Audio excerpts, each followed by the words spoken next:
Madame, bonsoir. Monsieur, bonsoir. De la guerre du Biafra au Nigeria à la crise anglophone actuelle au Cameroun, en passant par la lutte contre Boko Haram, le Cameroun et le Nigeria partagent une histoire faite de conflits qui ont souvent débordé leurs frontières communes et interpellé les deux pays dans leurs relations.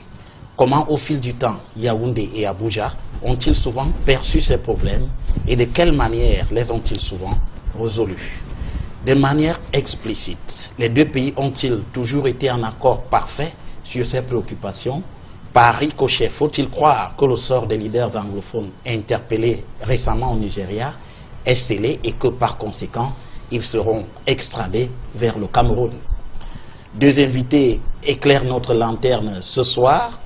Il s'agit du professeur Jean Koufan. Bonsoir. Bonsoir, Guizogo. Vous êtes historien, spécialiste des questions militaires. Vous enseignez... De relations internationales. Des relations internationales. Puisque vous m'avez dispensé quelques cours à cette occasion.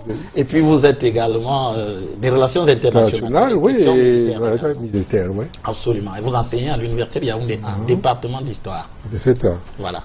Merci d'avoir accepté notre invitation ce soir sur le plateau de Géopolis sur Equinox Télévision. Merci. Avec vous, ce soir, le professeur Willy Brod Tiengwa. Bonsoir, professeur. Oui, bonsoir, bonsoir.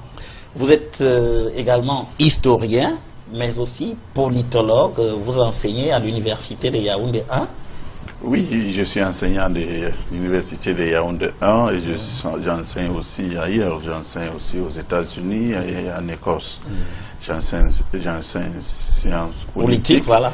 Et je suis spécialiste sur les problèmes de conflit. Ah voilà, la question des conflits, je crois que nous sommes servis, les téléspectateurs sont bien servis ce soir. Je dirais, si vous me permettez, oui, n'est-ce pas, que je suis fier d'être ici. Et surtout, on dit que si les enfants lavent leurs mains propres, si les mains des enfants sont propres, ils peuvent manger avec les aînés. Je dirais que je suis fier d'être dans un même plateau avec mon enseignant. Et je lui dirai publiquement merci de m'avoir transformé de ce que je suis aujourd'hui. Merci. Voilà. Et je crois que ces remerciements sont aussi partagés par ma modeste personne, puisque je rappelle à l'instant que le professeur Jean Koufan fait partie effectivement des personnes qui m'ont permis d'avoir le petit background dont je dispose aujourd'hui et pour pouvoir servir le Cameroun comme je le fais. Vous êtes très aimable. Merci. Voilà. Merci, merci prof d'être venu. Alors, d'emblée, comment peut-on lire la trajectoire des conflits entre le Cameroun et le Nigeria au fil du temps, professeur Jean Koufan? Non, je crois que vous avez posé une bonne question dès le départ. Est-ce que dans cette succession de conflits entre les deux pays, enfin de conflits qui ont affecté les deux pays, est-ce que il y a accord parfait? Effectivement, on peut dire, lorsqu'on relit la trajectoire historique des rapports entre les deux pays, on peut dire effectivement qu'ils ont toujours été, l'accord a toujours été parfait. Dans la mesure où les deux pays ont hérité justement d'une entente franco-britannique qu'on appelait l'entente cordiale, qui a très bien fonctionné sous le régime colonial et qui a été perpétuée après les indépendances par les deux pays. Donc, si je pouvais élaborer là-dessus, c'est pour vous dire simplement qu'en matière de coopération policière, sécuritaire, judiciaire, il y a une très très longue tradition d'entente et de coopération entre les deux territoires, les deux territoires d'abord et les deux États ensuite, parce que nous avons, au fond, aux archives nationales de Yaoundé, nous avons une série de dossiers dans le fonds affaires courantes, 2 AC 144, 2 AC 3259, 2 AC 3260, 3264.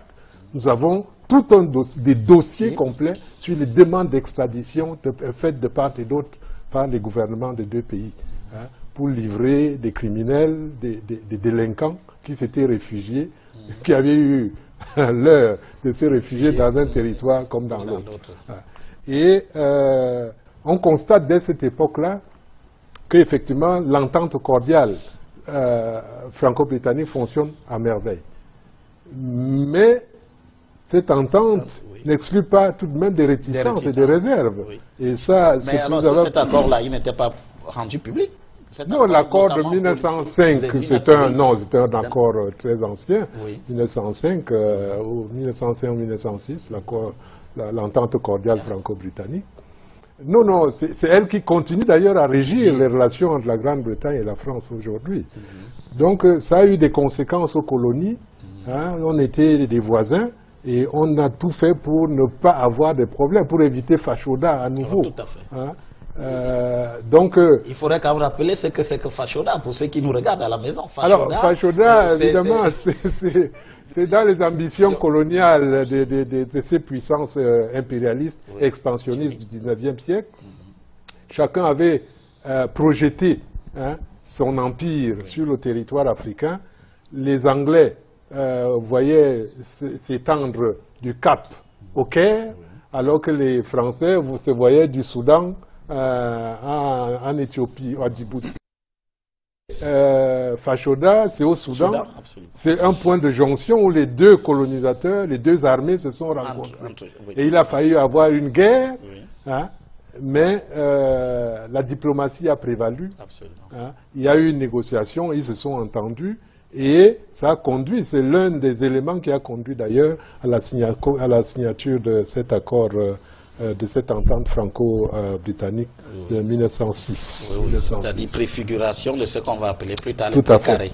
Précaré de la France, précaré de toutes les manières, des grandes puissances sur le continent. Voilà, alors je voulais ajouter, parce que c'est important pour qu'on sache, ça va peut-être avoir un impact sur la question dont nous allons discuter sur le problème des sécessionnistes qui ont été arrêtés, c'est que s'il y a une tradition établie de coopération entre les deux pays depuis les années 20, parce que la première affaire date de 1927, un certain Etim Okon, originaire de Calabar, qui s'était enfui du Nigeria, où il était recherché, je ne sais pas pourquoi, il se réfugie au Cameroun, et les autorités nigérianes formulent une demande d'extradition. Bon, les Français vont l'arrêter et l'extrader. Mais par contre, dans les années 30, un certain nombre de Camerounais qui ont commis des forfaits et qui se sont réfugiés au Nigeria. Il y a le cas d'un certain Elundu ou d'un Essomba condamnés à mort, qui se sont réfugiés de l'autre côté. Le gouvernement nigérien a des récitantes à livrer ces gens-là. Parce que, vous savez, la loi anglaise, le droit anglais, il a ses particularités, ses subtilités. Et la loi française, enfin, ils ne font pas très confiance à la loi française, parce que l'habeas corpus, lorsqu'on le regarde, est complètement protecteur des droits des individus. Donc, si les Anglais sont réticents, si les Français, eux, livrent volontiers, les Anglais sont très réticents à livrer, qu'il s'agisse de criminels ou de délinquants quelconques. Donc ça va peser pendant très très longtemps, parce que même pendant la guerre d'indépendance du Cameroun, vous avez vu, l'UPC, la direction de l'UPC se réfugie au Cameroun britannique. Le gouvernement du Cameroun français demande l'extradition de ces gens-là. On les considère toujours comme des terroristes, etc. Le gouvernement anglais va plutôt préférer les extrader, les envoyer, les éloigner de la frontière camerounaise vers le Soudan. Mais à cela, il faut quand même dire qu'il y a une dérogation. Est-ce qu'elle peut influencer sur la situation actuelle? Voilà. Alors, on reviendra dans le détail sur la question qui nous préoccupe à l'heure actuelle. Professeur Djengwa, une lecture aussi à ce sujet, sur cette question? Bon, vous avez évoqué 3 conflits. Oui, tout à fait. C'est-à-dire d'abord la guerre du Biafra. On va venir dans le détail dans les différents conflits. Oui, il y a la guerre de Biafra, la guerre de Boko Haram et ce qui se passe aujourd'hui au Cameroun. Bon, je pense qu'il y a quelque chose de commun entre tous ces 3 conflits. Parce qu'on peut dire, on peut appeler ça problématique de frontière. Oui, oui. Parce qu'il y a une longue frontière qui sépare les deux pays. 1200 km. 1700 km. 1700, voilà. Et vous voyez, il y a des choses qui sont en commun avec le Cameroun, n'est-ce pas? La guerre des Biafra, c'était pourquoi? Les causes. C'était presque les mêmes causes que ce qui se passe aujourd'hui. Oui. Ils ont parlé de marginalisation. Les Ibo ont parlé de marginalisation. Ils ont parlé de discrimination et tout ça. Et ils ont décidé de créer leur pays. Il faudrait qu'on souligne quelque chose de très important. Absolument. Pour dire, ces gens aujourd'hui qui sont en train de parler de fédéralisme, il faudrait qu'on insiste que en 1966, Ironsi a fait un coup d'État. Et il a voulu, le général Ironsi, qui fait un coup d'État. Oui, il fait un coup d'État et il transforme la forme de l'État. Oui, tout à fait. Il a voulu que le Nigeria soit un État unitaire centralisé. N'est-ce pas? Et ce n'est pas duré. N'est-ce pas? Lui-même a été victime d'un coup d'État. Donc lui-même, a été assassiné. Oui, parce qu'il a voulu imposer un système centralisé que le Nigérien n'acceptait pas. Il ne connaissait même pas. Donc, vous voyez qu'il y a quelque chose de commun entre ce qui s'est passé au Nigeria et ce qui se passe aujourd'hui. Et les Nigériens ont insisté qu'ils voulaient une confédération. Oui, tout à fait. Mais dans une conférence à Bouri, au Ghana, avant même d'aboutir... Le fameux accord d'Abouri. Oui, Ojukwu a déclaré son pays, son indépendance. Et les deux pays, le Cameroun et le Nigeria, devaient collaborer parce qu'il y avait quelque chose de très important. Le Cameroun n'a pas effectivement, activement participé dans ces conflits, mais ils ont protégé la frontière puisque, normalement, il y avait la France, la Tanzanie, Gabon, qui avaient soutenu la Côte d'Ivoire. Oui, la Côte d'Ivoire qui ont soutenu le Biafra. Mais le Cameroun, alors, est-ce qu'ils ont soutenu ouvertement? Bon, on ne pourrait pas dire que Aïdjou a soutenu ouvertement, mais il a fait en sorte que cette... donc, il a mis un bloc dans la frontière pour que les rebelles ne traversent pas au Cameroun. Il y avait une raison très forte. Pourquoi? Parce que s'il soutenait les sécessionnistes nigériens, les Biafrins, il savait que dans son territoire, il y avait d'autres personnes, dont les anglophones, qui parlaient le même anglais, qui pouvaient aussi demander la sécession dans l'avenir. Donc, vous savez que la politique étrangère du Cameroun, je parle sur le contrôle de mon enseignant, et le non-ingérence. Dans les affaires... Donc, il ne pouvait pas ingérer dans l'affaire, il considérait ça essentiellement l'affaire interne, la politique interne du Nigeria. Mais vous voyez, il y a quelque chose de commun entre tout ce qui s'est passé. Mais dans cette démarche que vous expliquez très bien, mais il y a quand même cette collaboration avec le général Ngouam, quand même, qui ne peut pas être minorée. Oui, mais... On ne peut pas ignorer ça, là. Tout à fait, n'est-ce pas? Il a soutenu Gowon, mais pas essentiellement, ouvertement. Il n'a pas envoyé les militaires camerounais d'aller soutenir Gowon, mais il a eu des accords, n'est-ce pas? Je pense. Alors, ce que je voudrais ajouter quelque chose dans ce... Parce que quand les Camerounais parlent de cette histoire, la guerre civile nigériane, ils ont l'impression que le Cameroun a été, il a fait, il s'est sacrifié pour l'unité du Nigeria. Mais ce n'est pas vrai, c'était en 1966-67, c'était un retour d'ascenseur.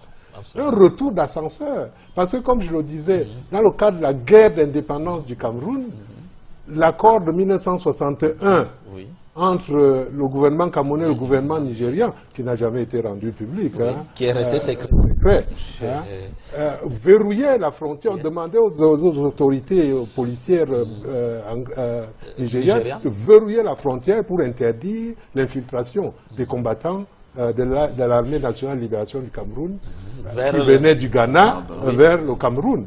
Et à cette époque-là, la police nigérienne a livré à la justice camerounaise un certain nombre de cadres et de combattants de l'ALLK UPC. Donc, lorsque le Nigeria a des problèmes en 1967, oui. c'est un retour d'ascenseur. On a l'impression, on oublie ce genre-là, mais c'est que ça fait partie de cette entente cordiale dont je parlais. Mais Aïdjo prend quand même le contre-pied de la France sur ce coup-là. On est quand même 7 ans après l'indépendance du Cameroun. Il prend le contre-pied de la France. Qui, elle, est pour le Biafra. Oui, non, mais l'autre a bien expliqué, mon jeune collègue a bien expliqué les raisons. Parce qu'Aïdjo lui-même dit que les problèmes que connaît le Nigeria sont des problèmes communs à toutes les jeunes nations africaines. Par conséquent, les visées, je dirais, impérialistes de la France, ils ne pouvaient pas les partager parce que la France avait un souci. Le Nigeria était d'affaiblir le Nigeria, de le balkaniser. Parce qu'à côté de ses possessions, de son précaré, qui comprenait de tout petits États, faiblement peuplés, le Nigeria constituait une menace permanente. Donc Aïdjo n'a pas joué la carte parce qu'il a bien compris que ce qui arrivait au Nigeria pouvait lui arriver également avec la communauté anglophone avec qui on avait signé donc une fédération. Oui. Et donc, de ce point de vue-là, on va rester dans cette logique de coopération, d'échange de bons services, on va dire, entre le Cameroun et le Nigeria, sur la question notamment du Biafra. Mais est-ce que on peut penser que le même système a perduré pour ce qui est de Boko Haram? Est-ce qu'on a eu la même fluidité? On a quand même entendu au sujet de Boko Haram que le Cameroun avait été très réticent sur la question du droit de poursuite, puisque Maroua, l'extrême nord, était devenu en quelque sorte pendant longtemps la base arrière de Boko Haram, sans que les autorités camerounaises ne daignent intervenir forcément. Oui, tout à fait. Vous savez, les Nigériens se sont plaints. Parce que quand la guerre biafraine, la guerre Boko Haram commence, quand ça traverse la frontière nigérienne pour arriver au Cameroun, chaque fois que les militaires camerounais faisaient une attaque, ils déclaraient comment ils sont plus compétents. Vous voyez, ça choquait les Nigériens et ils ont refusé cette chasse pour que la force militaire camerounaise n'entre pas dans le Nigeria parce qu'ils devaient démontrer au monde entier que c'est eux, des Camerounais, qui étaient plus compétents. C'est là où vient ces réticences entre eux. Donc, ils veulent effacer le Boko Haram, mais il n'y a pas de collaboration dès le début. N'est-ce pas? Il faut chasser les extrémistes jusqu'aux frontières et laisser les autres poursuivre. Donc, mais c'est longuement après cette force multinationale, la réunion de Paris aussi, avec la France qui convoque une réunion aussi. Oui, tout à fait, tout à fait. Mais vous savez, il y avait ces réticences entre les deux, parce que, quand le Tchad vient, l'armée tchadienne entrait dans la scène, il y avait quelque chose, quelle armée était plus compétente. Chaque armée devait montrer que, donc les Tchadiens disaient que c'est nous qui sommes plus compétents, les militaires camerounais voulaient manifester leurs compétences, et les Nigériens la même chose. Donc c'est pour cela qu'il y a eu un petit problème dès le début. Oui. Mais après ces conférences de Paris, après l'entente, après l'appel d'apaisement du président Paul Biya pour inviter ses amis, n'est-ce pas, on a vu une collaboration plus effective qu'au début. Oui, professeur, à ce sujet, sur Boko Haram, est-ce que, à moins que vous ayez voulu dire des choses avant, sur la question de Boko Haram, est-ce qu'on n'a pas eu la même fluidité à l'instar de ce qui s'était passé avec le Biafra? Non, il est évident que les réticences du gouvernement nigérian, lorsque l'affaire de Boko Haram commence, est certainement liée aux crispations qu'il y a eu dans l'affaire de Bakassi. Oui, tout à fait. Parce qu'il ne faut pas oublier que c'est un conflit qui a duré à peu près une dizaine d'années. Oui.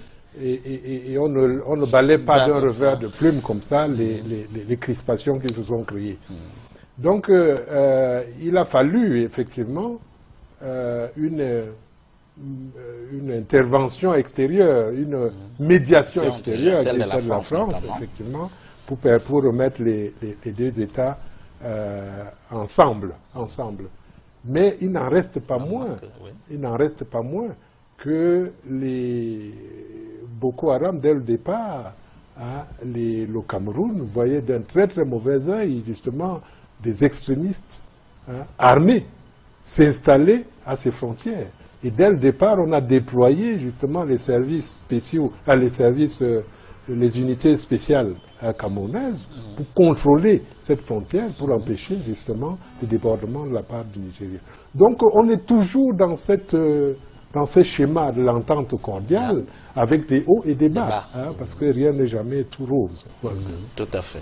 Et si je pourrais ajouter quelque chose, vous savez, il y avait une suspicion entre les deux pays. Bien sûr. Les Nigériens même ont accusé le Cameroun d'avoir eu le courage de sponsoriser ce Boko Haram, en donnant, quand ils ont argumenté que chaque fois qu'on arrêtait les otages, le gouvernement camerounais payait. Et cela veut dire qu'on les encourageait, ils prenaient ces fonds pour acheter les armes contre le Nigeria. Or, les Nigérians aussi ont dit que celui qui a commencé le fameux Boko Haram était camerounais, au nom de Mohamed Garoua. Donc, ils ont même accusé qu'il y avait une base de Boko Haramis à Douala. Donc, vous savez, il y a eu des suspicions dans les deux côtés, n'est-ce pas? Or, le gouvernement camerounais pensait que c'est une manière de déstabiliser le Cameroun vers le nord.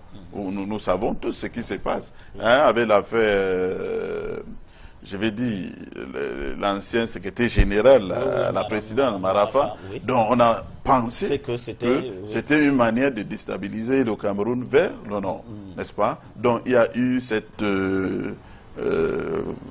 soupçon qui s'est heureusement dissipé. D'accord. Alors, on a même aussi, d'après quelques informations, on pensait que la collaboration a permis de neutraliser quelques cellules dormantes de Boko Haram qui auraient pu être au Cameroun, grâce au Nigeria aussi, qui a pu donner des informations dans la foulée selon certaines indiscrétions qu'on a pu glaner à gauche et à droite. Mais alors, après avoir évoqué le Biafra, le Boko Haram, et on en vient à la crise anglophone aujourd'hui, professeur Jean Koufane. Alors, la crise anglophone, le professeur Djengo a rappelé qu'elle a des similitudes avec ce qui s'est passé au Biafra, plainte des Ibo d'être marginalisés et d'être discriminés. Aujourd'hui, avec la crise anglophone au Cameroun, le lien, quel est le lien finalement avec le Nigeria? Quel est le lien qu'on peut faire avec, entre cette crise-là et ce qui se passe au Nigeria? Le lien qu'on peut faire, c'est que les responsables sécessionnistes sont installés au Nigeria. Ils ont pignon sur rue, ils passent dans les médias, ils expliquent les raisons de leur combat. Ça, c'est quand même gênant pour le voisin camerounais qui considère cela comme un acte d'hostilité. D'ailleurs, vous avez vu la réaction de l'opinion camerounaise à travers la presse, qui trouvait que le Nigeria avait été ingrate, parce qu'on se souvenait... On ne se souvenait pas de ce qui s'était passé pendant la guerre d'indépendance, mais on se souvenait de ce qui s'était passé pendant la guerre civile nigériane. Donc, la première chose, c'est ça, c'est que ces gens qui se réclament et qui veulent l'éclatement du Cameroun sont installés à côté. Et ces gens-là, évidemment, ça aussi, ça fait partie des traditions d'accueil et des traditions juridiques du système anglo-saxon. C'est des gens qui ne nuisent à la tranquillité de personne, qui mènent tranquillement leurs activités. Donc, sur le plan du droit, le Nigeria tolère ces gens-là. Et ça, c'est quelque chose qui ne plaît pas beaucoup, non seulement au gouvernement, mais à l'opinion camerounaise. Donc, c'est le lien qu'on peut établir, le lien direct. Mais cela ne voudrait pas dire qu'ils ont pignon sur rue, pour vous reprendre. Est-ce que cela ne voudrait pas dire qu'ils ont forcément de la sympathie, ils bénéficient de l'empathie de la part de l'opinion nigériane? Ça, ce n'est pas garanti. Non, non, ça, c'est pas garanti. Ce serait aller trop loin. Oui. Vraiment, ces pays de tradition anglo-saxonne, ils sont comme vraiment chacun est libre de mener ses activités, tant qu'il ne nuit pas à l'ordre public de manière expresse. Mais l'autre analogie qu'on pourrait faire dans cette, avec le cas de la guerre civile nigérienne et du Biafra, c'est effectivement le fait qu'il s'agit d'une crise politique. C'est d'une crise politique. Et une crise politique, même si elle va se radicaliser après, mais c'est une crise politique et les Nigérians sont très sensibles justement à cette dimension politique de ce qui est en train de se passer. Hein. Et c'est pourquoi, sur ce plan-là, je ne suis pas sûr qu'il y ait un accord parfait. Mais l'autre lien qu'on pourrait faire, c'est qu'il a circulé dans les journaux et les réseaux sociaux à un moment donné, au mois de décembre, que les arrestations des ressortissants du Delta, les forces de mouvement, c'est un mouvement sécessionniste également du Delta. Voilà, avaient été arrêtés et je crois que dans leur exploitation, ils ont dit qu'ils étaient en contact avec les sécessionnistes camerounais. Voilà. Je crois que ça a été la raison déterminante pour laquelle les autorités nigérianes se sont décidées à agir. Donc ce qui n'a pas forcément de lien avec une arrestation qui serait dictée par les activités qui se déroulent ici, qui sont attribuées aux leaders qui ont été interpellés. Alors, le lien d'abord, pour vous, professeur Diengwa, vous rappeliez effectivement que ce qui se passe au Cameroun, là-bas, ce qui se passe ici était similaire à ce qui s'est passé au Nigeria. Quelques détails alors. Oui, je vous en prie. Vous savez, ces anglophones, je n'aimerais pas les appeler sécessionnistes, parce qu'ils ont un nom pour eux. Bon, pour eux, c'est un peu différent. Ils pensent qu'ils vont restaurer leur État comme c'était avant la réunification, selon eux. Donc, il y a quelque chose, il y a une relation. Qu'est-ce qu'ils réclament? Je vais faire une relation entre ce qu'ils réclament aujourd'hui avec la guerre de Biafra. J'ai souligné le point de vue, la politique de Héronsi. Centralisation du pouvoir. Ce qui a causé un coup d'État. Pour démontrer que les Nigériens et le système anglo-saxon en général, un système unitaire et étrange pour eux. C'est la même chose que ces gens qui veulent, ils ont commencé par le fédéralisme au Cameroun. Ils ont dit, nous n'aimerons plus revenir en état unitaire. Donc maintenant, parce qu'ils ont dit, le pouvoir est trop centralisé. C'est la même chose que les Nigériens ont fait contre Héronsi. C'est la même chose qu'ils sont en train de faire contre le gouvernement central du Cameroun. Ils disent, nous voulons le fédéralisme. Héronsi, on l'a mis de côté. Au Cameroun, ils ont dit, si nous ne voulons pas parler de forme de l'État, c'est mieux que nous partons. Et c'est la même chose, problème de politique, n'est-ce pas? Problème de la forme de l'État. N'est-ce pas? Après la guerre, qu'est-ce qui se passe? Il y a Gowon qui revient avec 3 principes.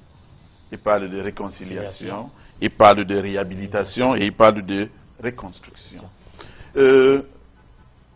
Les Camerounais en général aimeraient que nous sommes en temps de crise comme nous sommes en train de se passer. Il faut un dialogue ouvert. J'aimerais dire un dialogue pour reconstruire les pensées politiques de ces gens. Est-ce qu'ils ont raison? Je ne veux pas dire que... est-ce qu'il y a un problème anglophone au Cameroun? C'est ça la question. Donc, ça porte peu. Peut-être on a dit, j'ai lu dans un journal, après l'arrestation de ces leaders, la crise anglophone terminée. Non, j'ai dit ça c'est vraiment de blague. Parce qu'on a démontré, quand on a commencé le dialogue avec le fameux consortium, on a arrêté les leaders. Qu'est-ce qui s'est passé? Ça a plutôt aggravé. Maintenant, on a arrêté certains n'est-ce pas? Est-ce que ça va automatiquement résoudre le problème? C'est ça que nous disons. Si les Nigérians, si le gouvernement nigérian de Gowon a compris qu'il y avait un peuple biafrais qui voulait créer leur État, et ils ont invité pour parler de la reconstruction.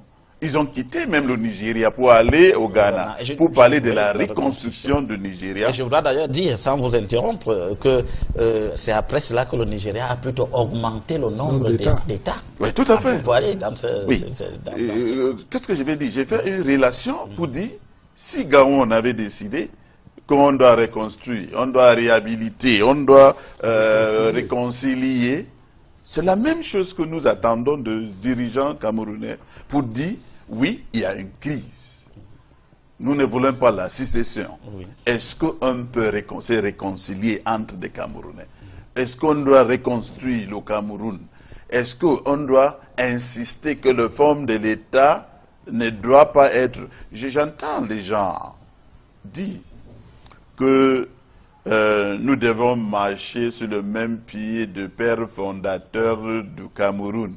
Quand il dit ça, je m'en moque parce que les pères fondateurs du Cameroun fondent la base du Cameroun sur une forme de l'État qui est le fédéralisme. Les deux pays, les deux entités ont venu en octobre 1961 comme un pays de fédération. Hein, la République fédérale du Cameroun, c'est ça. La base. La base du Cameroun, c'est ça. C'est ce que les pères fondateurs ont laissé aux Camerounais. Donc, je ne sais pas ce que ceux qui disent cela veulent dire. Parce que c'est clair que nous avons quitté une base et c'est un peu choquant. J'ai fait toujours ces relations. Il y a un système. Bon, le système dans les zones, dans les mentalités, je vais dire, français, est centralisé.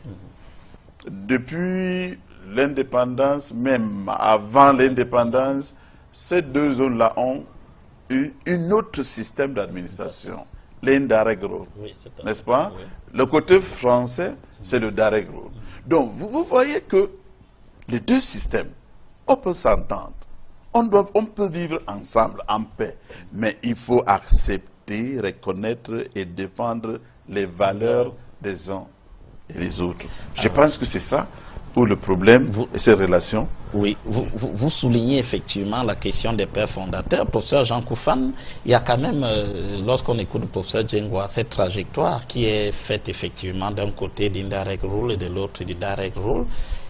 Comment est-ce que cette dégradation a pu se faire sur un temps aussi long pour qu'on en arrive là, sans que véritablement on ait pu mettre des freins à cette question-là, à cette dérive à la limite?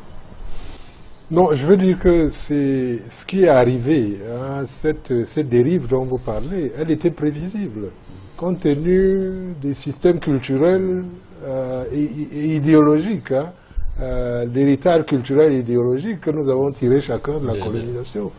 On arrivait dans un mariage où, effectivement, les francophones étaient l'entité dominante. Tout à fait. Hein, majoritaire. Hein, et il est dans des cas comme ceux-là, partout dans le monde où ça s'est passé, on a remarqué effectivement qu'il y avait un complexe. En Russie, on parle du complexe grand russe, on pourrait parler du complexe grand francophone, hein, sur les malheureux anglophones, qui a fait qu'effectivement, à un moment donné, on a cru qu'en réalité, on était en train de recoloniser des gens qui étaient venus en mariage. Parce qu'en fait, c'est de cela qu'il s'agit. Je me souviens d'une citation, deux citations. Hein. La première, c'est en 61, avant la réunification. Je crois qu'on est au mois de juin. Le Premier ministre du Cameroun oriental, Charles Assal, fait un tour à Ebolova pour rendre compte à ses compatriotes. Et il dit très très clairement, il revient d'un voyage à Boya, où il a accompagné le président. Il dit, avec nos frères, nous sommes plus éloignés de nos frères du Cameroun britannique que de nos frères du Gabon. Du Gabon. Voilà. Donc le mariage qui va s'opérer sera difficile. Et il faudra faire preuve de patience et de perspicacité. Or, dans la suite, personne du côté francophone n'a suivi ce conseil. On n'a eu ni la patience ni la perspicacité. Et le résultat, c'est que on a, à force d'imposer des choses à des gens, il arrive un moment où c'est un ras-le-bol, où l'insupportable est atteint et il y a des réactions. Là, à peu près, qu'est-ce qu'on peut dire là? Oui, professeur. Oui, il y a des gens qui ont posé la question. Pourquoi ces anglophones revendiquent-ils aujourd'hui? Pourquoi ils ont laissé tant de temps passe? Dans le temps, 57 ans pour commencer les réclamations. J'aimerais souligner le fait que cette déclaration d'indépendance qui a été faite l'année passée, ça c'est la 3e fois. Bon, il faut souligner, ce n'est pas la première fois. La première fois, c'est en 85. C'est en 85 ou bien 84, quand on change le nom du Cameroun, quand le Cameroun devient la République du Cameroun, Fongum Gorgui Dinka déclare l'indépendance de ce pays. Il dit merci, vous avez sécédé. C'est ce qu'il dit. Vous, la partie francophone, vous avez sécédé, nous allons créer notre État. Parce qu'on était un État uni. Vous n'avez pas consulté. Il déclare. C'est pour cela qu'il est parti en exil jusqu'à aujourd'hui. Ça, c'est la première fois. La deuxième fois, c'est en 99. 99, où quelqu'un quitte même la présidence, à l'Obédé. Il part à Boya, il saisit la poste régionale de la radio et il déclare l'indépendance de ce territoire. Donc vous voyez, c'est quelque chose qui a duré, n'est-ce pas, qu'il faudrait, en tant que, je vais dire, conseiller de paix. Je pense que quand quelque chose se répète, il faudrait ces dialogues francs. Et je vais dire en passant, les gens ont dit qu'il y a eu des dialogues. Il y a eu des dialogues. On a dialogué avec les enseignants. Je vous vois pas, dites même ça. On a donné les enseignants anglophones plus qu'ils ont demandé. On a donné aux avocats plus qu'ils ont demandé. Donc on a dialogué. On a créé la commission du bilinguisme et du multiculturalisme. J'ai dit faux. On n'a jamais dialogué au Cameroun. N'est-ce pas? Jamais dialogué. Il n'a jamais eu un dialogue franc, selon moi. N'est-ce pas? Si on a dialogué avec les enseignants, avec les avocats, ces avocats et les enseignants ne représentent pas les anglophones, la totalité des problèmes anglophones. Ils ont revendiqué leurs problèmes. Donc il ne faudrait pas que les militaires anglophones soient pour revendiquer. Tout corps soit pour sortir avant qu'on commence. Bon, c'est un problème politique, économique et socioculturel qu'on doit attaquer. Et j'ai dit, ceux qui pensent que la commission du bilinguisme et du multiculturalisme, c'est une solution, j'ai dit loin, très loin de ça. Je respecte tous les membres de ces commissions. Mais j'ai dit, ces commissions n'ont même pas la raison d'être, n'est-ce pas, selon moi. Pourquoi? Nous avons une constitution. D'abord, ces commissions proposent au chef de l'État.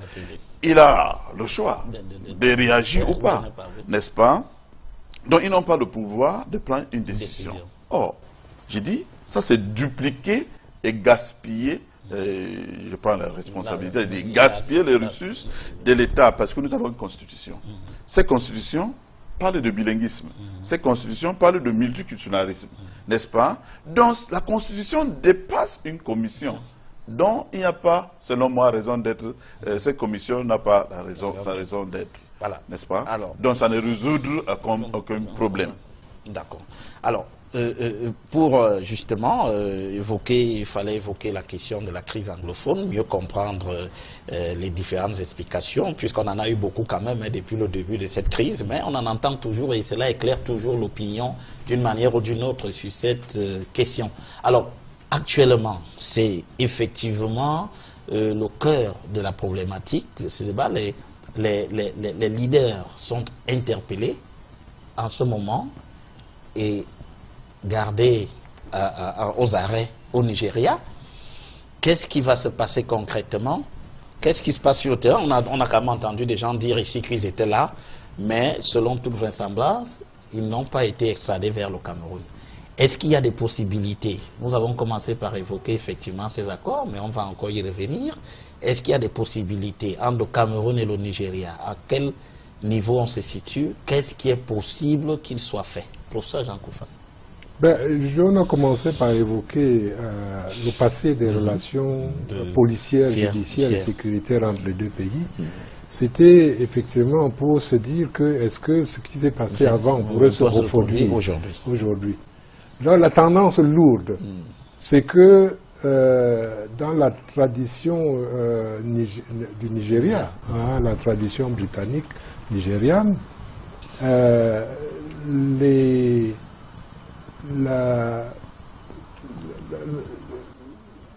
les choses, les pratiques policières et judiciaires dans le monde francophone ne sont pas très claires. Et par conséquent, on peut penser que de toutes les manières, le Nigeria a agi. Parce que dans le cadre des accords de bon voisinage, et que en mettant ces gens, en appréhendant ces gens, on évitait des problèmes avec le gouvernement camerounais, mais je ne pense pas qu'il puisse aller plus loin que cela.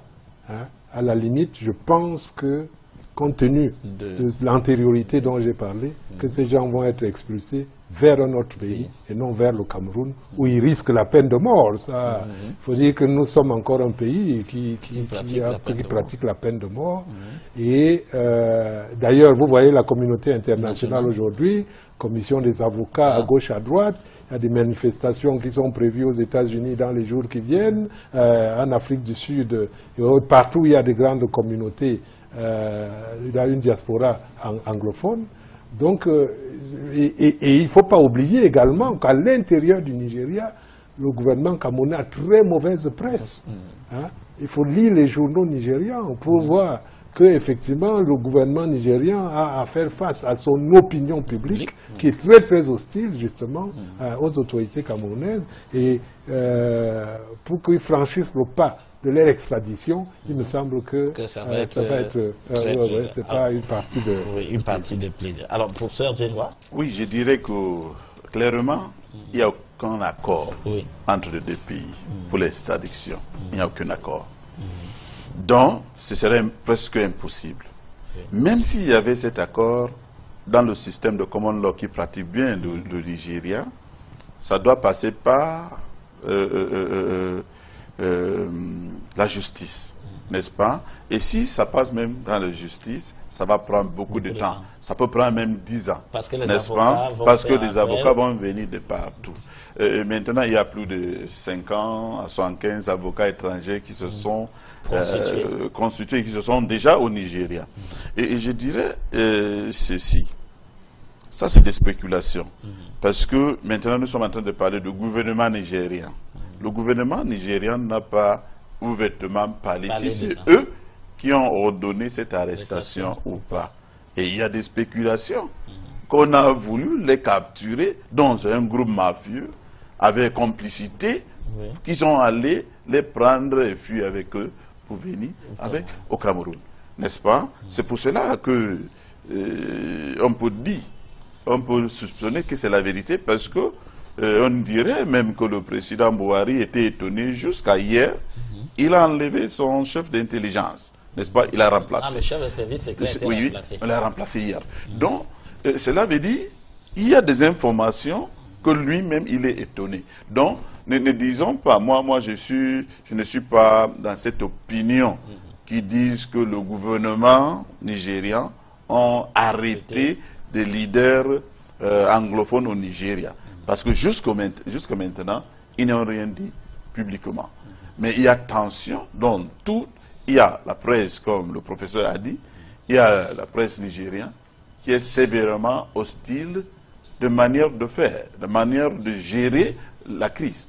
Parce que, il dit, les Nations Unies ont parlé de dialogue, l'Union africaine a parlé de dialogue, tout le monde a parlé de dialogue, mais on ne veut pas ces dialogues. Et rappelez-vous, ces mêmes anglophones-là, ils ont amené le gouvernement camerounais au paquet de Banjul. Le cours africain de Banjul.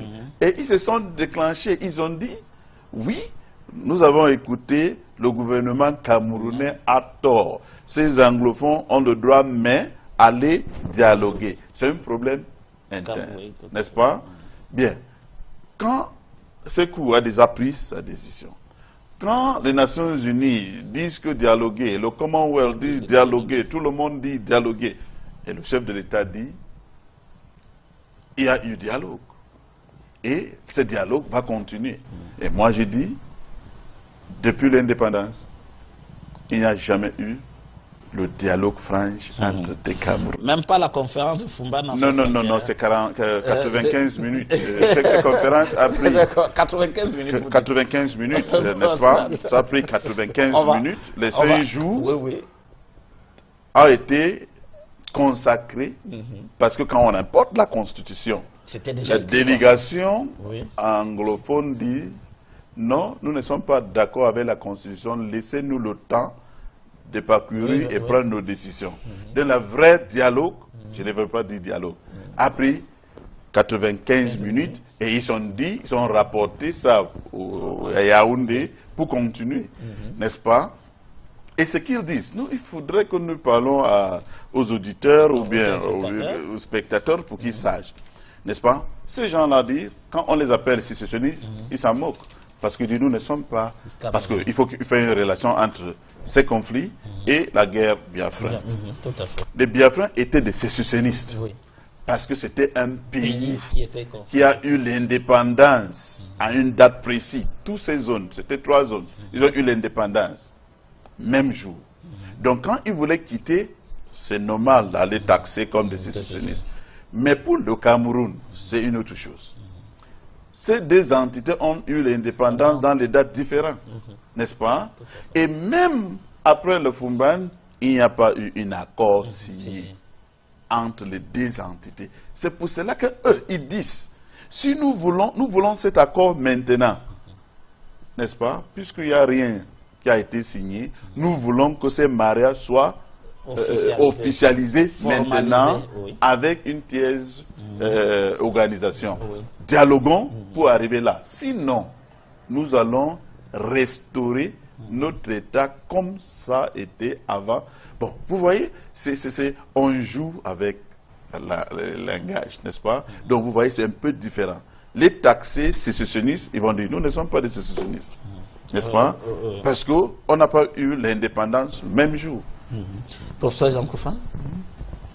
Non, je crois que je comprends la passion de mon jeune collègue pour la question anglophone, mais je crois que nous sommes en train de dériver un peu parce que le thème de l'émission, il faut le ramener, c'est les rapports avec le Nigeria.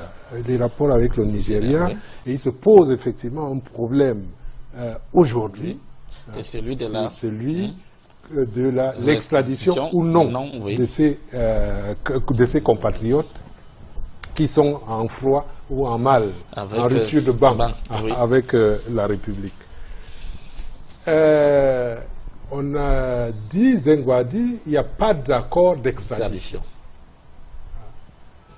Le gouvernement nigérien ne s'est même pas prononcé, il n'a pas dit qu'il a arrêté des gens.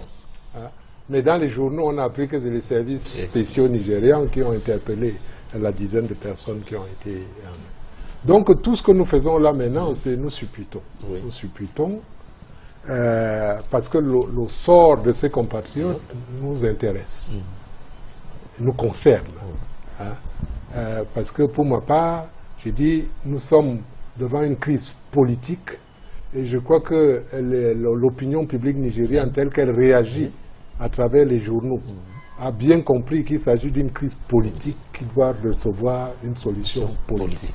Et par conséquent, je suis persuadé, quand on voit la mobilisation des avocats au Nigeria, le barreau nigérian, l'association des juristes, etc., oui. Que là, il y a un véritable problème, parce qu'il s'agit effectivement de se mobiliser pour que ces gens-là ne soient pas extradés vers le Cameroun, où ils risquent gros. Voilà. Je vous en prie, le grand frère a dit que je suis passionné. Il faudrait qu'on souligne quelque chose qui est clair. Si ces avocats viennent, hier, j'ai suivi un ancien au hasard, j'ai tombé au hasard, je ne sais pas, le discours de M. Ayok, et c'est ce qu'il a souligné. Et je vous dis, ce n'est pas être passionné. C'est ces choses-là qui vont placer sur la table aux avocats. Ces avocats qui vont venir de partout.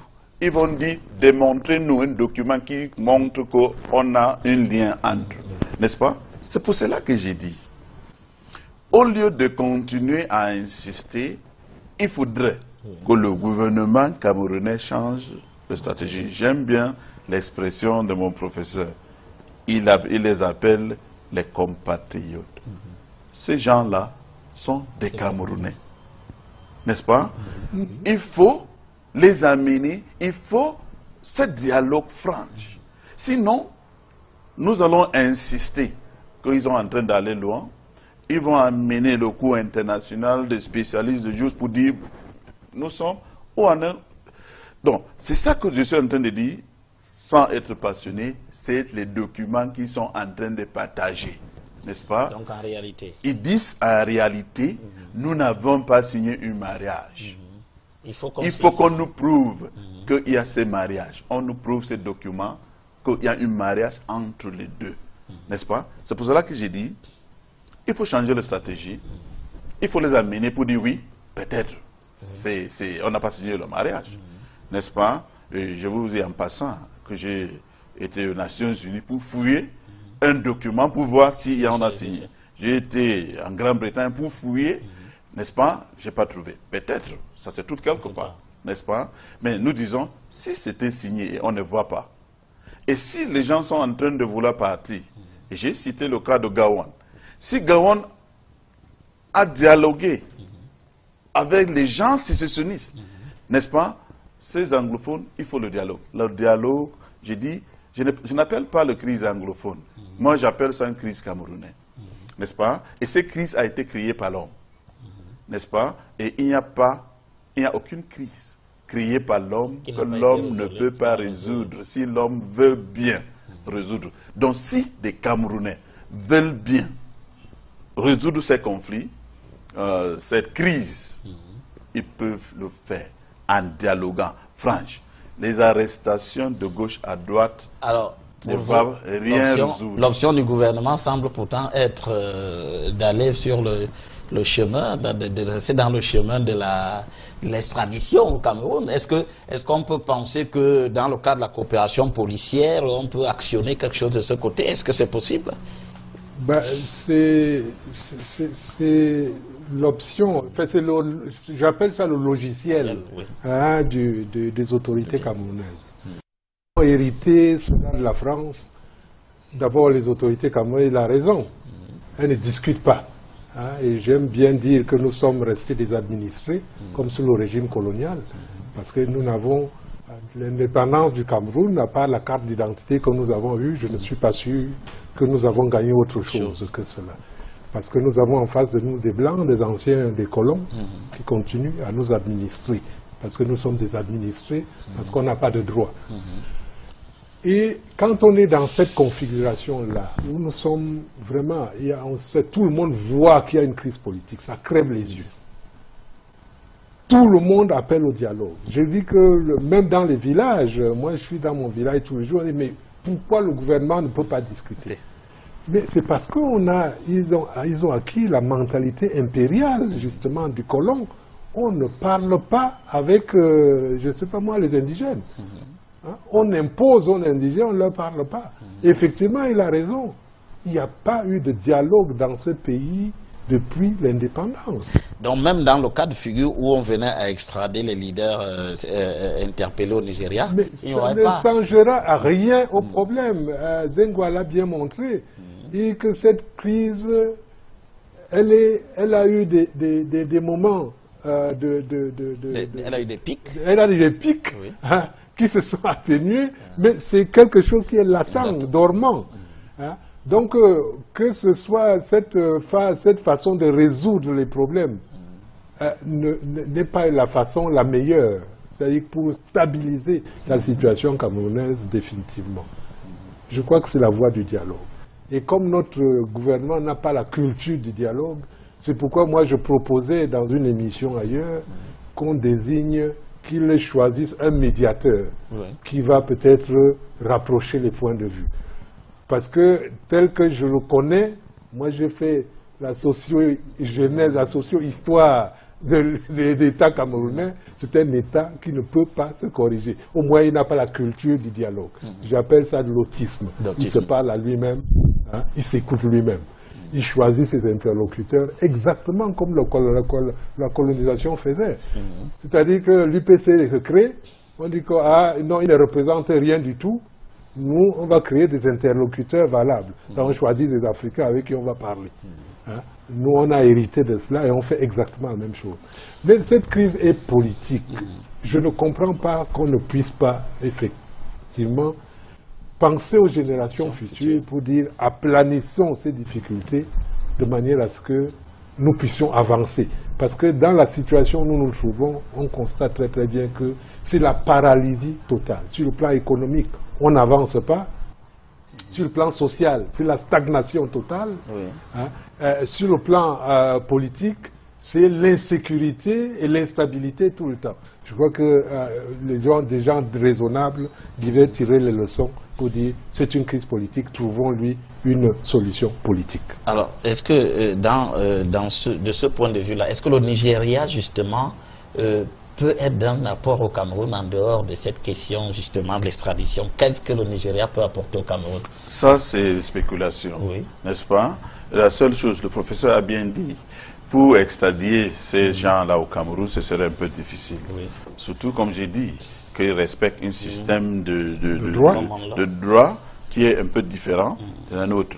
Et je pense que la seule chose qu'ils peuvent faire, c'est pour renvoyer, peut-être pour extradier ces gens-là ailleurs. Ou bien pour les dire, nous ne voulons pas que vous perturbiez nos rapports avec le voisin. Allez ailleurs.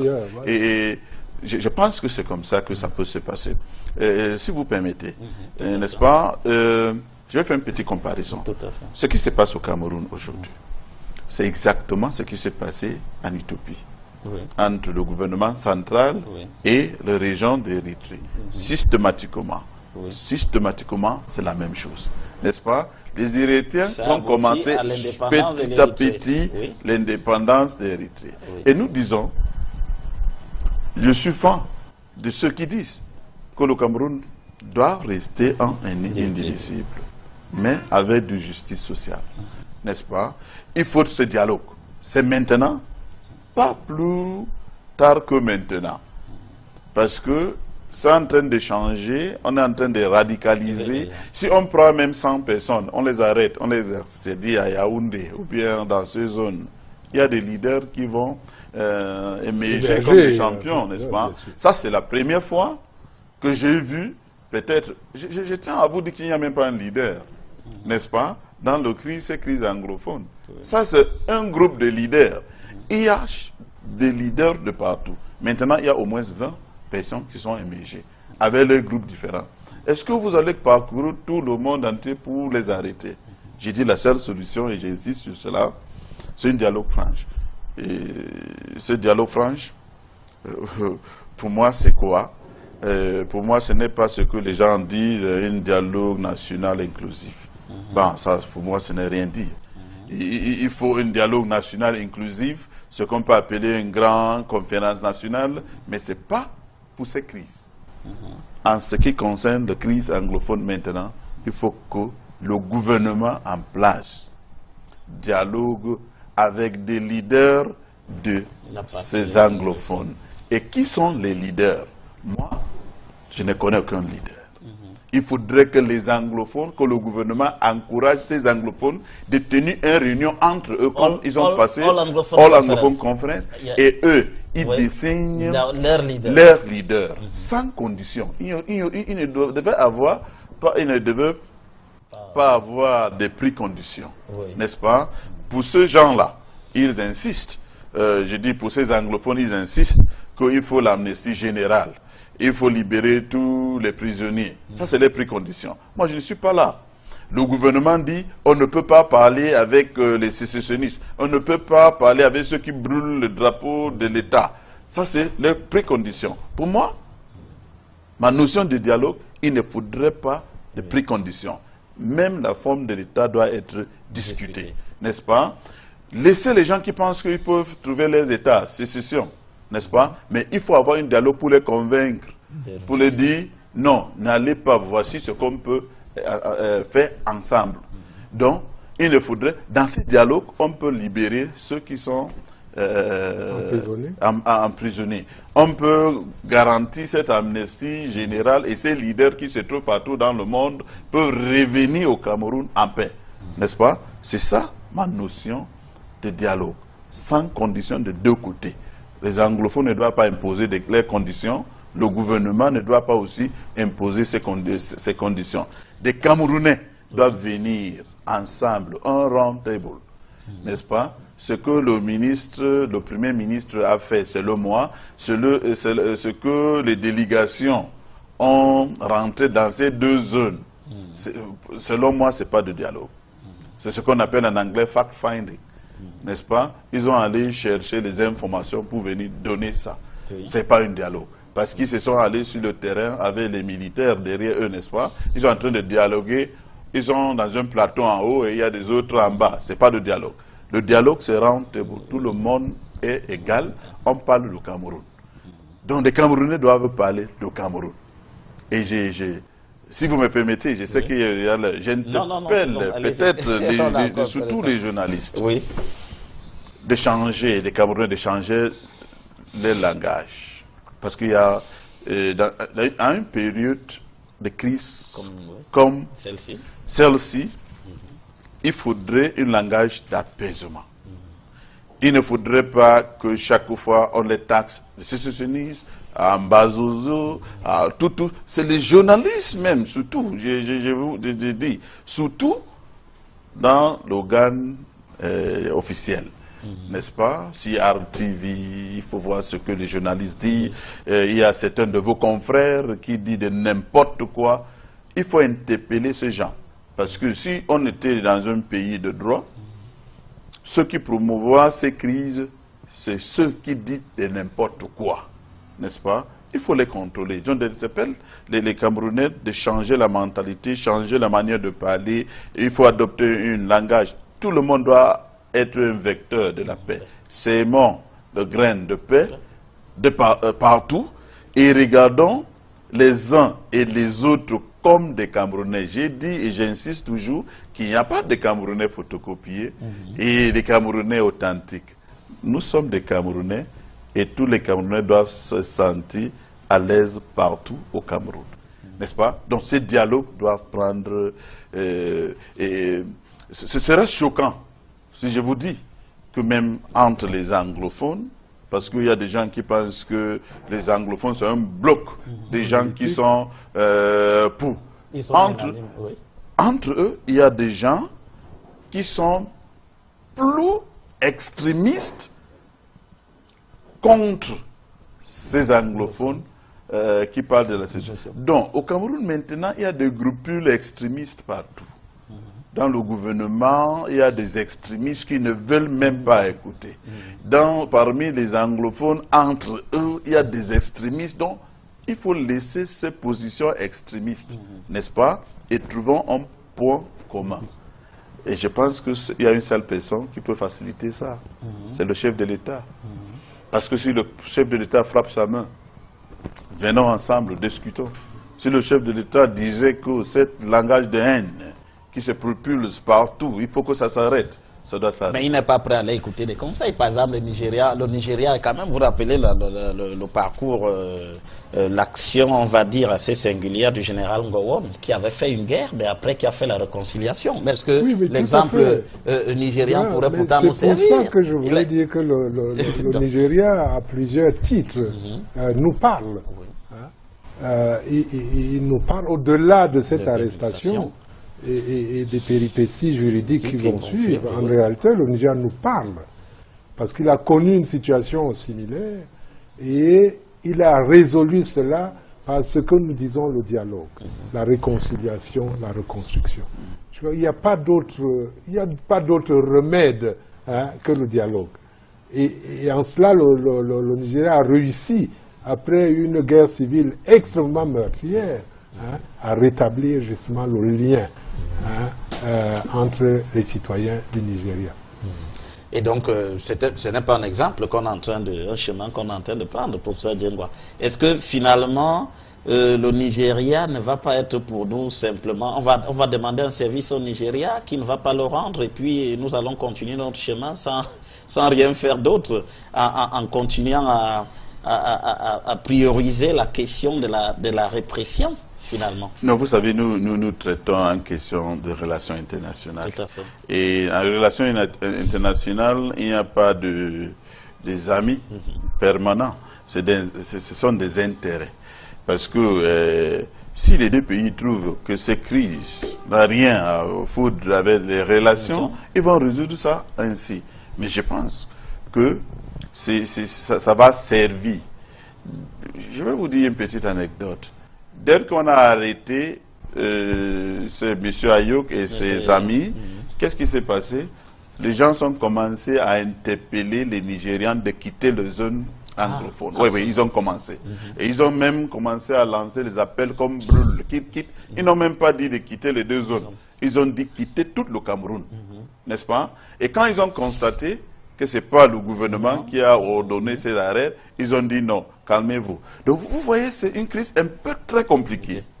La population, l'homme de la route, dit que ce sont les mêmes gens. Parce qu'on les taxe, les Nigériens. Donc les anglophones sont des Nigériens, non, c'est les mêmes gens. Oh, c'est à tort. Parce que il faut garder, ces anglophones-là ne considèrent pas le Nigeria comme les frères. Comme certaines personnes aimeraient qu'on comprenne. C'est faux. Donc, je pense que dans cette situation de relations internationales, il faudrait un point d'apaisement et il faut un point. Le professeur a dit que le Nigérian nous parle, même s'il ne dit rien, n'est-ce pas? Ils ont eu l'expérience. Même à ne pas expédier ces gens-là tôt. C'est un autre langage qu'ils sont en train de parler, même s'ils ne disent rien. Tout à fait. Peut-être il vous dit, vous avez tort, ne faites pas comme ça, changez vos stratégies. On ne peut pas arrêter les leaders. Nelson Mandela a été en prison pendant combien d'années? 27 ans. N'est-ce pas? ANC a toujours continué. Donc si on arrête tout, c'est ça que j'ai dit, arrêtez tout, je ne sais pas combien de personnes. Il y aura toujours... Parce que j'avais dit, pendant la crise de Boko Haram, j'ai dit qu'il y a une différence entre le Boko Haram, qui est un groupule de gens, et le Boko Haramisme, qui est une idéologie. C'est la même chose avec ces crises. N'est-ce pas?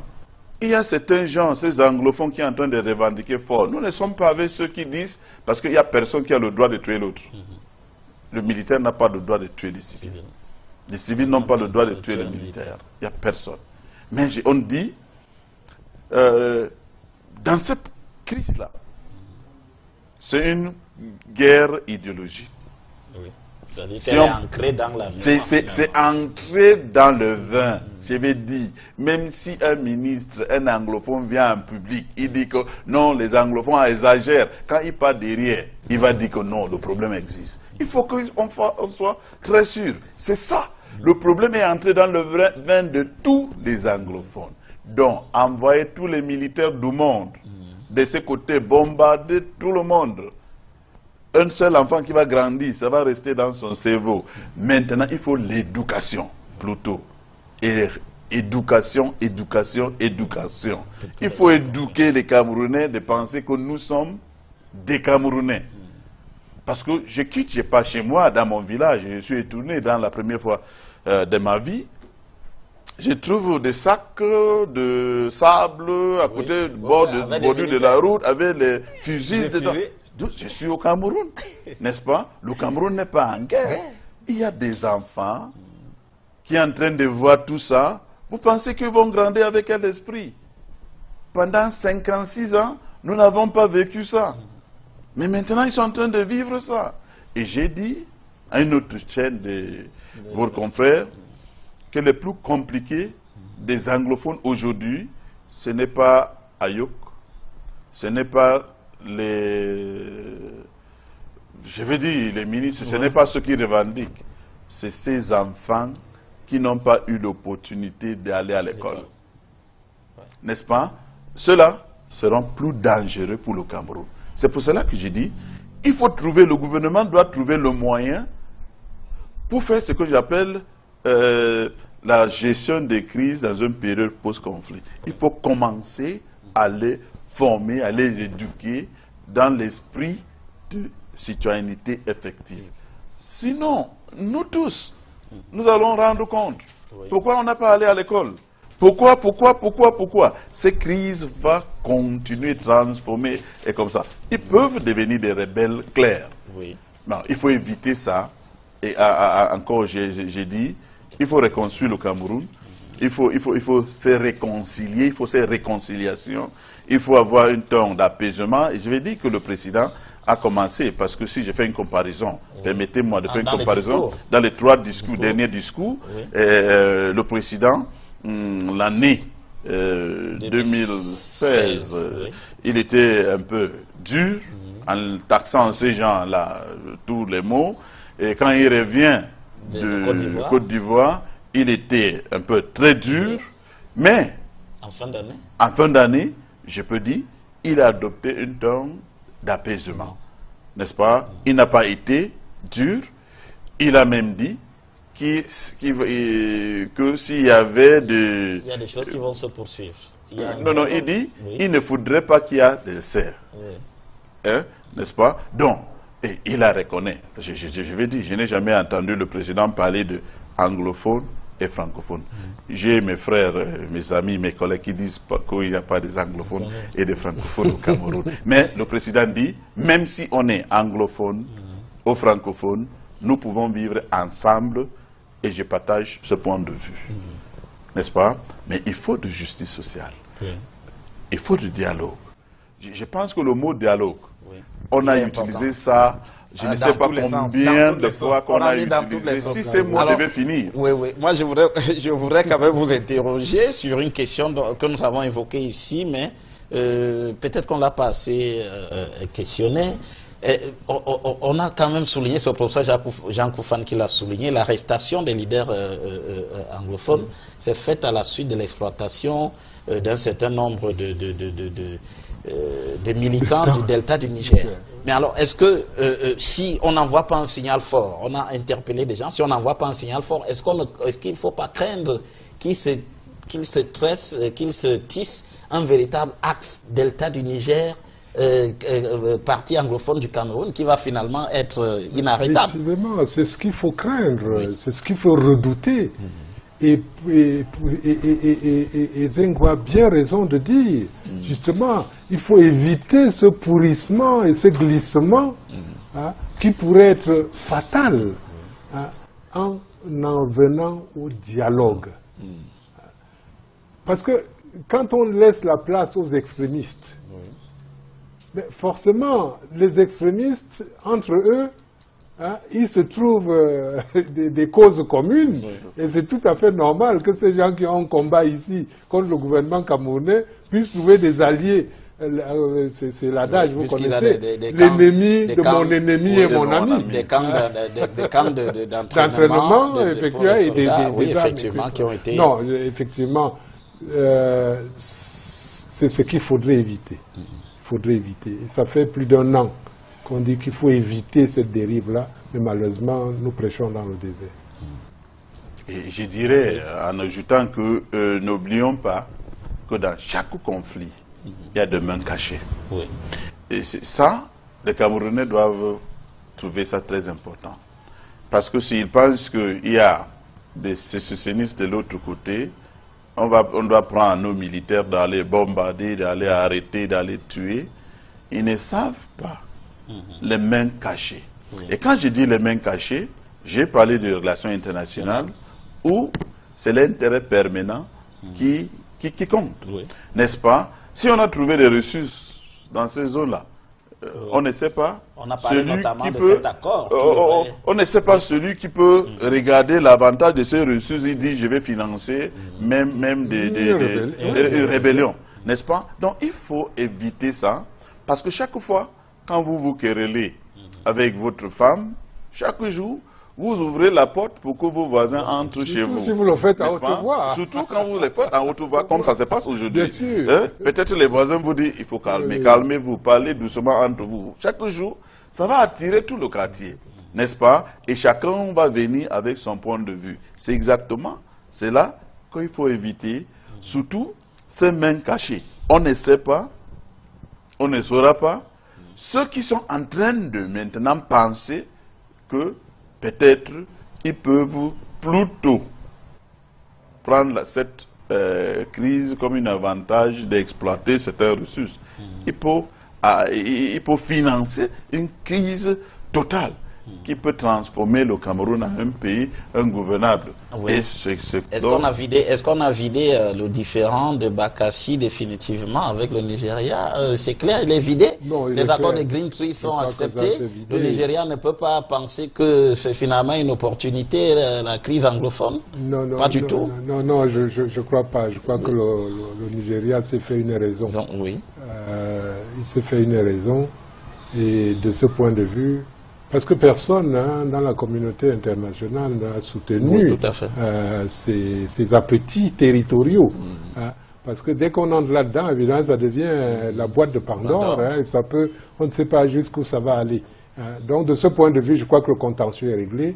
Et ce qui est en train de se faire, la collaboration entre les deux pays, les projets futurs comment est-ce que je pourrais appeler ça, de coprospérité. Parce que je suivais même l'autre jour qu'il y a un pont qui va être lancé à Ekom, dans la région d'Ekom, un pont qui va relier les deux pays. Je pense qu'on est dans la voie de la collaboration. On est dans la voie de la collaboration. Je ne pense pas que le Nigeria ait un agenda caché, parce que lui-même est confronté justement à des mouvements similaires, sur son territoire. Donc je ne pense pas qu'il ait intérêt à encourager quoi que ce soit dans ce sens. Bon, je faisais, selon ce que le professeur dit, je faisais partie d'un colloque international qui parlait évidemment de cette collaboration et on a présenté un papier donc, pour comment ces collaborations peuvent bien marcher. Il a raison quand il parle du gouvernement nigérien. Mais moi, je vais regarder ça autrement. Parce que officiellement, le gouvernement nigérien ne peut pas venir pour dire, je pense, que Bakassi, mais excusez-moi l'expression, les rebelles peuvent commencer, pas de delta, de rebelles, même d'ici, peuvent décider de commencer pour créer le désordre dans ces zones. Vous savez, plus de 60% des habitants de là-bas sont des Nigériens, ce ne sont pas des Camerounais. Donc chacun, ce que nous avons dit, toute la zone frontalière du Cameroun, le gouvernement camerounais doit se méfier de tout désaccord entre les gens frontaliers.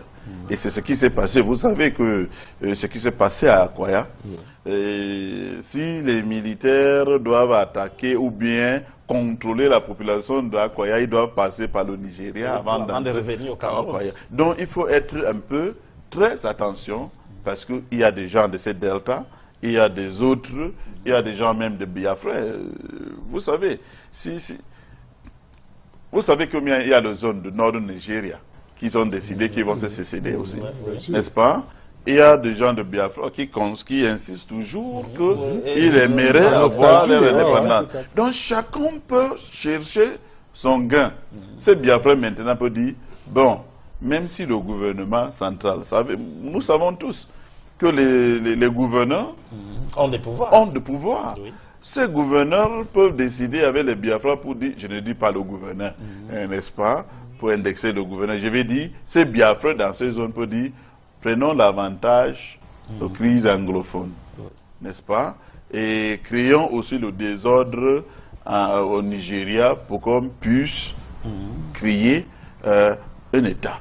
Donc, je dis, quand on perd le temps pour résoudre ces crises, on perd la vie, ou bien les vies des gens. Il ne faudrait pas que nous perdons le temps, parce que nous sommes en train de perdre le temps pour dialoguer effectivement. Nous sommes en train de perdre des vies humaines, les militaires, les civils. Nous sommes en train de perdre sur le plan économique, n'est-ce pas?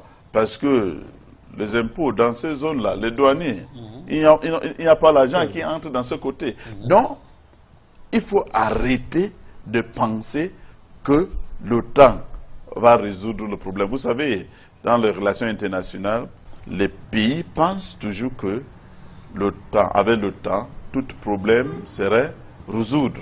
Et le temps, dans ces cas, ne travaille pas dans l'avantage de Camerounais de tous bords. Oui. Alors, professeur Jean Koufane, on a beaucoup parlé du dialogue, effectivement. C'est la seule solution finalement pour ressortir. Même le Nigeria ne nous sauverait pas. Au-delà de cet accord, qu'il soit parfait ou imparfait, il faudrait un dialogue. Et on a quand même, l'ONU a appelé un dialogue. La secrétaire générale de la francophonie a dit, elle se proposait même justement oui, pour faire une médiation. La secrétaire générale du Commonwealth était là également. Aujourd'hui, est-ce que qu'est-ce qu'il faut concrètement pour qu'on en arrive? Il faut de la volonté. Il faut de la volonté. Il faut avoir la volonté de résoudre un problème. Et pour résoudre un problème, la première chose, c'est d'accepter qu'il y a un problème. Et la deuxième chose, c'est que j'ai toujours dit que les autorités camerounaises, depuis ce complexe grand francophone, il faudrait le délaisser un tout petit peu, redescendre sur terre, être humble. Parce que s'il y a une particularité, s'il y a une caractéristique de l'État camerounais qui n'est pas humble, il a toujours raison. Il ne s'est jamais excusé. Regardez un peu ce qui se passe. Depuis 35 ans là, nous échouons dans tout ce que nous entreprenons. Mais est-ce que vous avez songé quelqu'un qui dit un jour, on s'est trompé, on peut corriger? Non, on est infaillible. On a le sentiment d'infaillibilité. Donc, tout ce qu'on peut dire, le dialogue est un principe de droit international. On a toujours dit, depuis Westphalie, oui, tout à fait. Le traité de Westphalie, 1648, depuis le congrès de Vienne, le principe admis pour la coexistence pacifique entre les États, c'est qu'il faut dialoguer. Il faut résoudre les problèmes par la voie pacifique. Et la voie pacifique a réglé, en d'autres circonstances, un tas de problèmes qui auraient pu être très compliqués. Je pense que, au lieu depuis que nous en parlons, il faudrait se convertir au dialogue, avoir l'esprit de dialogue. Je sais que c'est très très difficile parce que, comme je vous disais, la socio-genèse de l'État camerounais ne le prédispose pas à être un gouvernement ou un État de dialogue. Mais quand on est confronté à des difficultés comme celle-ci, et qu'on a vu que par ailleurs, le logiciel qu'on a utilisé jusqu'à présent, celui de la force, celui de la violence, est inopérant, je crois qu'on peut se recycler. Et ce que j'appelle donc les autorités camerounaises, c'est à recycler le logiciel, à revenir à des relations plus saines avec la nation, parce que,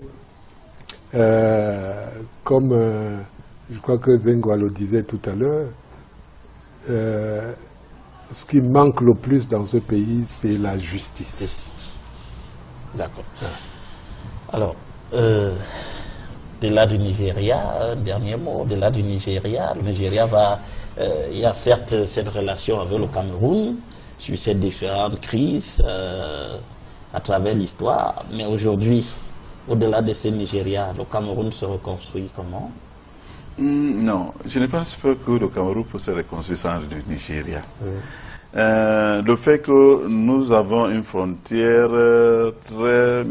combien 700 km environ. Pour toujours, oui. Le Cameroun serait lié au Nigeria. Si nous voulons, si nous ne voulons pas, n'est-ce pas? C'est les gérants maintenant à trouver. D'ailleurs, si avant même d'ouvrir le voie de la CEMAC, que les Camerounais peuvent entrer dans les pays CEMAC sans passeport ou bien sans visa, ça existait déjà avec le Nigeria, n'est-ce pas? Je prends le vol sans visa, j'entre au Nigeria. Et c'est tout un grand marché, n'est-ce pas? Donc, il ne faudrait pas qu'une crise, n'est-ce pas, perturbe une relation entre deux pays frères, n'est-ce pas? Parce que la nature a fait en ce qu'ils sont obligés de rester côte à côte, n'est-ce pas? Il y a des Nigériens au Cameroun, il y a des Camerounais au Nigeria. Et cette relation, et nous sommes en train de vouloir, en tant que peut-être panafricanistes, nous sommes en train de penser qu'ils peuvent avoir, n'est-ce pas, on dit United States of Africa, n'est-ce pas? Donc il ne faudrait pas que nous perturbons une relation entre les États. Et officiellement, comme j'ai dit, le pays, le Nigeria, officiellement, n'a rien parlé à ce qui concerne cette crise. Le gouvernement camerounais n'a rien parlé officiellement en ce qui concerne cette crise. Ils ont eu des crises qui sont pires que ces crises qui se passent maintenant. Les crises, ils ont eu des tueries entre les deux, à Bakassi, n'est-ce pas? Il a eu les soupçons pendant les crises de Boko Haram. Mais maintenant, ce sont des Camerounais qui se retrouvent au Nigeria. Donc je pense qu'il faut ce dialogue que nous parlions, parce que je ne vois pas que ça peut perturber les relations entre le Camerounais entre le Cameroun et le Nigeria. Parce que c'est les gens qui sont là, ils vont partir. D'autres gens vont venir, ils vont partir. Le Cameroun et le Nigeria vont rester toujours côte à côte. Alors, merci beaucoup, professeur Jean Koufane. Merci aussi également à vous, professeur Willy Brod-Zengwa. Je rappelle que vous êtes tous deux enseignants d'histoire au département à l'université de Yaoundé 1, mais également professeur de sciences politiques au-delà du Cameroun. Dans le monde. Merci d'avoir éclairé notre lanterne ce soir sur cette problématique qui portait sur les rapports entre le Cameroun et le Nigeria relativement à la crise anglophone qui secoue le Cameroun actuellement. Merci aussi à vous, chers téléspectateurs, de nous avoir suivis pendant ces 90 minutes. Je vous donne rendez-vous dimanche prochain lorsqu'il sera 20h30 pour une nouvelle édition de Géopolis. C'est sur Equinox Télévision. À très bientôt, madame, messieurs.